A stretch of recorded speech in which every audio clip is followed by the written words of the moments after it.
जय श्री राम मित्रों, कैसे हैं आप। आशा करता हूँ आप स्वस्थ होंगे, प्रसन्न होंगे। फलित ज्योतिष में भाव का शुभाशुभ विचार।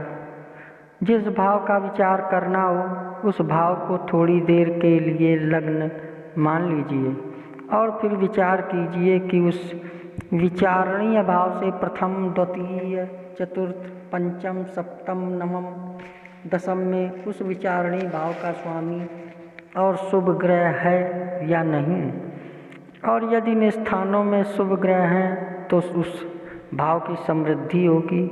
यह भी देखना चाहिए कि विचारणीय भाव से 1, 2, 4, 5, 7, 9, 10 पर पाप ग्रहों की दृष्टि तो नहीं है या पाप ग्रह बैठे तो नहीं है। यदि हम निर्दिष्ट स्थानों में केवल शुभ ग्रह बैठे होंगे और विचारणीय भाव का स्वामी बैठा होगा तो पूर्ण फल, यदि इन स्थानों में पाप ग्रह बैठे होंगे तो पूर्ण अशुभ फल, यदि कुछ शुभ ग्रह कुछ पाप ग्रह मिले जुले बैठे होंगे तो मिला जुला फल होगा।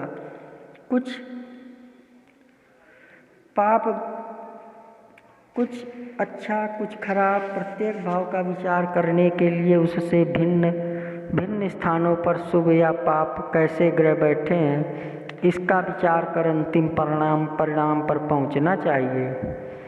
यदि किसी भाव का स्वामी अष्टम स्थान में गया था, 2 सूर्य की किरणों से अस्त हो या 3 नीच राशि में हो या 4 शत्रु क्षेत्र में गया हो और शुभ ग्रहों से युक्त या दृष्ट न हो तो उस भाव का नाश होता है, अर्थात उस भाव संबंधी सुख की प्राप्ति नहीं होती, प्रत्युत दुख की प्राप्ति होती है। परंतु बहुत से लोगों के मत से विचारणीय भाव से अष्टम में जाने से ही नहीं, लग्न से अष्टम में जाने से भी ग्रह जिस भाव का स्वामी उस भाव को बिगाड़ेगा।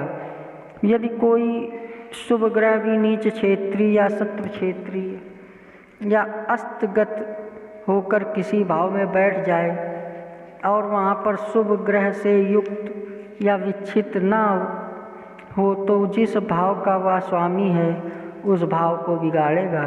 यदि क्रूर ग्रह नीच, अस्तगत या शत्रु क्षेत्रीय होकर किसी भाव में बैठा हो और शुभ ग्रह से युक्त या विच्छित न हो तो जहाँ बैठा है उससे और भी बिगाड़ेगा।